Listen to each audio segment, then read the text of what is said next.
နေ့ချုပ်ပြနေစာအုပ်ကတော့ဒီစာအုပ်လေးဖြစ်ပါတယ်။ The Left and Theory ဖြစ်တယ်ပေါ့နော်။ဒါတော့သူတို့လွတ်ထားလိုက်ပါဆိုတဲ့အကြောင်းအရာဖြစ်ပါတယ်ပေါ့နော်။ဒီမှာတော့ Mel Robin နဲ့ဒီ Sawyer Robin ဆိုတဲ့စာရေးဆရာမတို့ကရေးထားဖြစ်တယ်ပေါ့နော်။သူကသားမီးဖြစ်ပြီးတော့အဲ့ဒီ Mel Robin ကဒီ The 5-minute rule ဆိုတဲ့စာအုပ်ကိုရေးထားတဲ့သူလည်းဖြစ်တယ်။အရင်လည်းနာမည်ကြီးတယ်ပေါ့နော်။ပြီးတော့ TikTok မှာလည်းလူကြည့်များဆုံးထဲမှာစီးရင်ဝင်တဲ့သူလည်းဖြစ်တယ်လို့အခုချိန်ထိလည်းသူကဒီ pocket တွေလုပ်တယ်ပေါ့နော်။သူရဲ့အသွေးကဒီလိုမျိုးထွက်လာတယ်နော်။ဒီ The Left Hand ဆိုတဲ့ဟာမျိုးထွက်လာတယ်။ The 5-minute rule ဆိုတာမျိုးလည်းထွက်လာတယ်။အဲ့ပုံမှာအခြေခံပြီးတော့သူစီကရဲ့အမြင်နဲ့ဒါတော့ပေါင်းတယ်။ပေါင်းပြီးတော့စာအုပ်တွေထုတ်လာဖြစ်တယ်ပေါ့နော်။အရင်လည်းကောင်းတယ်ပေါ့သူရဲ့စာအကြောင်းလို့ဒီမှာလူတွေရဲ့အကြောင်းကိုပြီးတော့သိချင်တယ်ဆိုတဲ့သူတွေတော့ပြောင်းလဲဖို့အတွက်ကဘာလို့အရင်ဖြစ်နေလဲဆိုတဲ့အကြောင်းတွေရောပြီးတော့တချို့တော့ဒီအခုကြောင့်ကိုပြီးတော့ထပ်ပြီးတော့သိချင်တဲ့သူတွေနောက်တစ်ခုကကျတော့အောက်ချင်းကြောက်ကိုခံစားနေရတယ်ဆိုတဲ့သူတွေအခြေအနေလည်းဖြစ်နိုင်တယ်။ဒါပေမဲ့အလုပ်ကိစ္စလည်းဖြစ်နိုင်တယ်တခြားသောပေါ့နော်လူမှုဆက်ဆံရေးဖြစ်နိုင်အဲ့ဒီကိစ္စကြောင့်မလို့ကွာစိတ်ပစ္စည်းနေတဲ့သူတွေပြီးတော့ဒီပြောင်းလဲဖို့အတွက်ပေါ့နော်တခြားသူတွေဖို့တော့ကိုယ်ပြောင်းလဲဖို့တော့ဘယ်လိုလုပ်နေကောင်းမလဲဆိုတဲ့နေရာတွေသိချင်တဲ့သူတွေပေါ့နော်အဲ့လိုလူတွေတည်းအရင်ကအသုံးဝင်ပါတယ်ဆိုတဲ့ဟာမျိုးပြောချင်တယ်ပေါ့နော်The Left and သူတို့ကိုလွတ်ထားလိုက်ပါလို့ပြောသလိုမျိုးပဲဒီစာအုပ်ထဲမှာဒီသူတို့ကိုလွတ်ထားလိုက်ပါဆိုတဲ့ theory နဲ့ပေါ့နော် The Left and theory ဆိုတဲ့ဟာနဲ့အများကြီးကိုသုံးလုံးသွားပြီးတယ်ပေါ့နော်ဒီစာအုပ်ထဲမှာအဲ့ဒီချိန်ကမှကျွန်တော်ပြန်ပြီးတော့ရရှိလိုက်တဲ့ဟာတချို့ကိုပဲကျွန်တော်ပြန်ပြီးနှိပ်ချုပ်ပြလိုက်ရဖြစ်တယ်။နောက်ခုလောက်ကိုကျွန်တော်ပြန်ပြီးနှိပ်ချုပ်ပြလိုက်ရဖြစ်တယ်ပေါ့နော်။အဲ့တော့ဆိုတစ်ခုကကျွန်တော်ဒီ nine ရှင်ချင်းနဲ့လက်တွေ့မှန်တရားကဘယ်လိုမျိုးရှိလဲ။နောက်ကကျွန်တော်ရဲ့ဒီ friendship relationship ပေါ့နော်။ဒီကကျွန်တော်ရဲ့ခင်မင်မှုနဲ့တကယ်ချင်းနဲ့ပတ်သက်တဲ့ခံကဏ္ဍမျိုးမှာသူက the left time ကိုဘယ်လိုမျိုးသုံးသွားတယ်လဲ။သူရဲ့ရှိနေတဲ့အရှိတရားကဘယ်လိုမျိုးဖြစ်လာလဲဆိုတဲ့ဟာမျိုးကိုပြောသွားပေးတယ်ပေါ့နော်ပြီးနံပါတ်3ချက်ကကျွန်တော်တို့ကဒီပြောင်းလဲမှုနဲ့လူတဘွားပေါ့နော်လူတဘွားကဘယ်လိုမျိုးချင်းနေရှိလဲပြီးတော့ပြောင်းလဲမှုတစ်ခုလုပ်မယ်ဆိုရင်ဘယ်လောက်ထိခက်ခဲတာလဲဘယ်လိုရှုထောက်ကနေကျွန်တော်စဉ်းစားပြီးတော့ကြည့်ကြတယ်ဆိုတဲ့ပိုင်းလည်းသွားမယ်နံပါတ်4ကကျွန်တော်တို့ရင်ဆိုင်ခွင့်ပေးလိုက်တာပေါ့နော်ဥပမာပြောင်းလဲခိုင်းစစ်ချင်းနေဆိုရင်တော့ဘယ်လိုနည်းလမ်းနဲ့သုံးမလဲဆိုတဲ့ဟာမျိုးတွေသူတို့ဘယ်လိုမျိုးရင်ဆိုင်ခိုင်းမလဲဆိုတဲ့ဟာမျိုးတွေကိုဒီနံပါတ်4မှာကျွန်တော်ပြောပါမယ်နံပါတ်5ကကျွန်တော်ဒီ love and relationship ပေါ့အဓိကခုနပြောတဲ့တကယ်ချင်းဆက်ဆံရေးတွေမှာကိုဒီအချစ်ရေးတွေမှာကိုဘယ်လိုမျိုး left hand ပုံစံမျိုးနဲ့ဘယ်လိုမျိုးကျွန်တော် issue တော့ကနေဘယ်လိုကြည့်မလဲဆိုတဲ့ဟာမျိုးကိုဒီမှာကျွန်တော် summarize လုပ်တော့ပြီးမှဖြစ်တယ်ပေါ့နော်။ဒီစာအုပ်ကတော့အများကြီးရှိတယ်။အဲ့ဒီဟာရဲ့အကြောင်းအရာအကုန်လုံးကိုလွှမ်းခြုံမှာမဟုတ်ဘူး။ကိုယ်တိုင်ဖတ်ကြည့်မှပဲလွှမ်းခြုံနိုင်မယ်ပေါ့နော်။ဒါပေမဲ့ဒီမှာကျွန်တော်သမီးတလောက်ကိုပဲပြင်ပြီးတော့ summarize လုပ်ပြရဖြစ်တယ်။နောက်ကိုဆုံးကကျွန်တော်ရဲ့ဘဝကဘယ်တော့မှမမျှတဘူးပေါ့နော်။လောကကြီးဆိုတာဘယ်တော့မှမမျှတဘူး။ချို့ကစူးစမ်းပြီးမဲ့လို့အောင်မြင်တာတွေတချို့ကကျွန်တော်ဒီသူတို့တည်းရန်လွယ်ကူပြီးတော့ဘဝကအရင်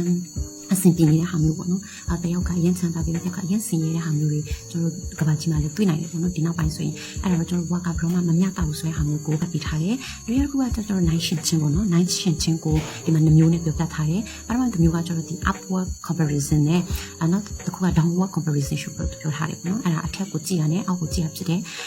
upward comparison ဆိုတာဘာလဲလို့ပြောရင်တော့ဒီအပေါ်ကြည့်တာငါသူ့လောက်မရသေးဘူးငါသူ့လောက်မတော်ဘူးငါသူ့လောက်မချမ်းသာဘူးငါကသူ့လောက်မလုပ်နိုင်ပါဘူးဆိုရင်ကိုယ့်ကိုယ်ပြန်ပြီးတော့ဖိနှိပ်တဲ့ဒီအထက်ကိုကြည့်ပြီးတော့ကျွန်တော် compare လုပ်တာပေါ့နော်နိုင်ရှင်တာဖြစ်တယ်ဒုတိယတစ်ခုကကျွန်တော်ကအောက်ကိုကြည့်ပြီးတော့နိုင်ရှင်တာကျွန်တော်ကိုယ့်ထက်ပို့ပြီးတော့အဝင်ဝင်နေတဲ့သူတွေကိုယ့်ထက်ပို့ပြီးတော့ဒီအခွင့်အလန်းတွေပေါ့နော်အခွင့်အလန်းတွေနေတဲ့သူတွေကျွန်တော်ကြည့်ပြီးတော့သူတို့ကငါလောက်တော့မရှိသေးဘူးဆိုတော့ဒီနိုင်ရှင်ချင်းတွေရှိတယ်ပေါ့နော်အဲ့နိုင်ရှင်မျိုးကလည်းအကုန်လုံးကတော့မကောင်းဘူးလို့ပြောရတော့မဟုတ်ဘူးဒါပေမဲ့သူ့ရဲ့ကိုထားတဲ့စိတ်ထားပေါ်မှာမူတည်ပြီးတော့အဲ့ဒီနိုင်ရှင်ချင်းကလည်းပြောင်းလဲသွားတယ်ဆိုတော့စာရေးသူကလည်းအဲ့မှာပြောပြထားတယ်ပေါ့နော်အဓိကကျတော့ဒီ nine ရှင်ချင်းဆိုတဲ့နေရာမှာဒီ impact တစ်ခုရှိတယ်ပေါ့နော် impact ဆိုတာကဒီတက်ရောက်မှုတစ်ခုရှိတယ်ပထမတက်ရောက်မှုတစ်ခုကကျတော့ကိုကသူများနဲ့ nine ရှင်ပြီးတော့ဘာသွားဖြစ်လဲလို့ပြောရင်ကိုမြင်ပန်းနေဆက်မိတာဥပမာအနေနဲ့ပြောမယ်ဆိုရင်တော့ဒီsocial media ပေါ်မှာကြည့်ပြီးတော့သူကအရင်ကောင်းနေပါလားသူကအရင်ကိုတိုးတက်ပြောင်းလဲနေပြီငါတော့ဘာမှမဟုတ်သေးဘူးငါအရင်ညံ့နေတဲ့သူတယောက်ပဲဆိုပြီးတော့ကိုပြန်ပြီးတော့တွေးပြီးတော့စိတ်ဓာတ်ချနေတဲ့ဟာမျိုးတွေပေါ့နော်ဒါတော့ကိုမြင်ပန်းနေဆက်တဲ့ဟာမျိုးပြီးတော့အဲ့ဒါကိုတွေးပြီးတော့ဘာမှမလုပ်တော့တဲ့ဟာမျိုးတွေပေါ့နော်အဲ့ထက်ပိုပြီးတော့စူးစမ်းခြင်းစိတ်လည်းမရှိတော့ဘူးသူများကကိုယ့်ထက်အရင်ရှိရောက်နေတယ်ဆိုတော့အသွေးနဲ့ဘာမှမလုပ်တော့တဲ့အနေအထားမျိုးတွေပေါ့နော်ဒါတော့များတော့ကိုနိုင်ရှင်သားတဲ့ဟာမျိုးရှိလိမ့်မယ်ပေါ့နော်အဲ့ဒီတစ်ခုလေးရှိလိမ့်မယ်ဥပမာအရင်တော်တယ်ကိုနေပဲမှာဖြစ်ကိုနေပဲမဟုတ်တာဖြစ်ကိုထက်အရင်တော်နေလို့ဆိုရင်တော့ငါကသူ့လောက်မဟုတ်သေးဘူးဆိုတော့ကိုနိုင်ရှင်ပြီးတော့စိတ်ပစ္စည်းနေတဲ့ဟာမျိုးပေါ့နော်ဒီဖက်ခိလွင်တော်များကလည်းစိတ်ပစ္စည်းရဲ့နေရာမှာအဲ့ဒီဟာကလည်း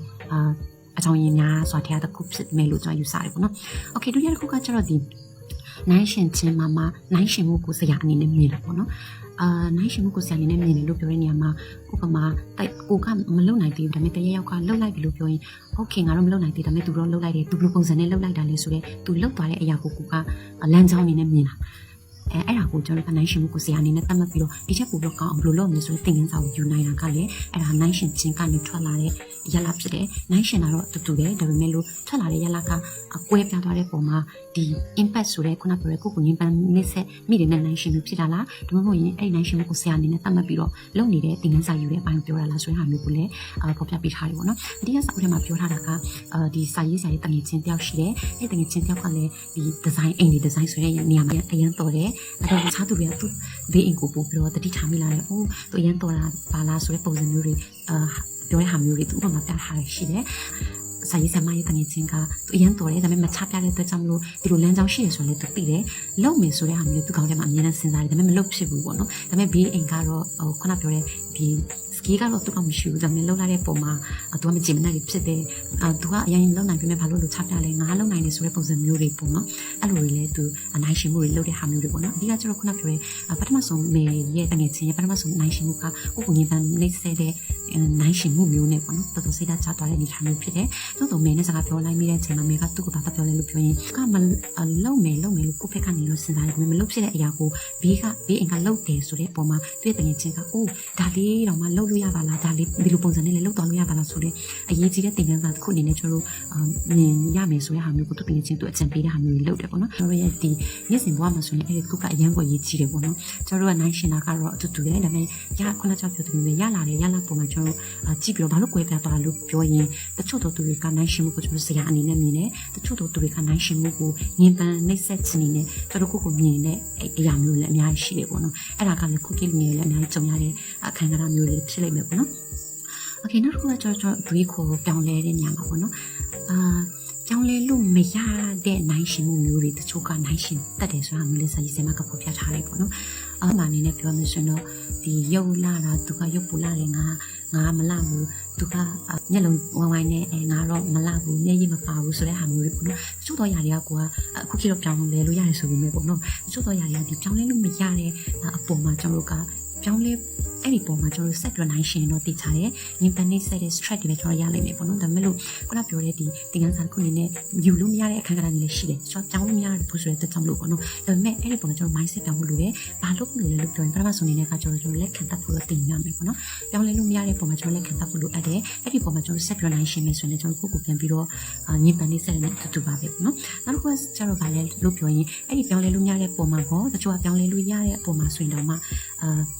ှကျွန်တော်ပြိုင်တဲ့အစားပေါ့နော်ကျွန်တော်တူတင်ယူဖို့ကျွန်တော်တင်ယူတိုက်ရမယ်ပေါ့နော်ပြောချင်တာကပြောင်းလဲလို့မရတဲ့အထက်မှာချင်းနေတချို့ချင်းနေလည်းပါတယ်ဒါပေမဲ့တခြားလူတွေလည်းပါတယ်တခြားလူတွေကိုကျွန်တော်တော့ပြောင်းလဲလို့မရဘူးအခဏနေတိုင်းနားအကုန်လုံးပါလာလိမ့်မယ်ပေါ့နော်ပြောင်းလဲမရတဲ့အထက်မှာအဲ့ဒါတွေလည်းပါတယ်ဆိုတဲ့အတွက်ကြောင့်မလို့ဒီတခြားသူတွေတစ်ခါတလေကျွန်တော်ပြိုင်နေတဲ့စားသူတို့ကိုဆရာတင်ပြီးတော့ကျွန်တော်တို့အဲ့ဒီပုံမှာကြည့်ပြီးတော့အတူတူစားဖို့တင်ယူပေါ့နော်သူပြောချင်တာကအတူတူလေးလာတင်ယူပြီးတော့သူနဲ့ပူပေါင်းနိုင်တော့ပူပေါင်းဆိုတဲ့ပုံစံမျိုးလေးကိုအဲ့ဒီစာရေးဆရာမကတော့အဲ့ဒီမှာအဲ့ဒီစာအုပ်ထဲမှာလည်းဖော်ပြထားတယ်ဒါလည်းအရင်ကောင်းတဲ့အချက်ဖြစ်တယ်။သူအောင်မြင်နေတဲ့လုပ်ငန်းရှင်တော်များကသူတို့နေရာတိုင်းမှာ professional ဖြစ်တာမဟုတ်။ဒါပေမဲ့လို့တော်တဲ့လူကိုသူတို့ဘေးမှာဘယ်လိုထားရမလဲဆိုတဲ့ဟာမျိုးကိုသူတို့ကစဉ်းစားတတ်တယ်ပေါ့နော်။ဒါလည်းဒီအချက်နဲ့ဒီချက်တဲ့ကျုံးဝင်နေပေါ့နော်။ဥပမာ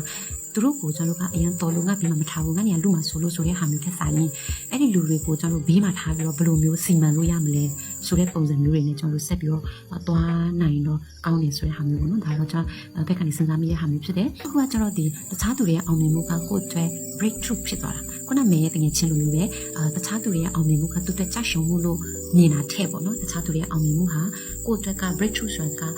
အိုးဒီလိုမျိုးလဲလုပ်လို့ရပါလားဒီလိုမျိုးလဲလုပ်လို့ရသွားပါလားဆိုတဲ့ဟာမျိုးပေါ့နော်ဥပမာကိုကတင်နေအများကြီးပေးချင်တယ်ပေးဖို့လည်းကျွန်တော်အစီအစဉ်ရှိတယ်ဒါပေမဲ့မလုပ်ဖြစ်ဘူးဒါပေမဲ့တခြားသူတယောက်ကလုပ်သွားတယ်လည်းအိုးငါလည်းလုပ်လို့ရပါလားဆိုတဲ့ breakthrough ဖြစ်သွားတယ်ကိုရဲ့ဘုံနောက်ထက်ကနေကိုလုံနိုင်သွားတယ်ဆိုတော့ကိုလည်းလုပ်လို့ရတယ်ဆိုတော့ဒီ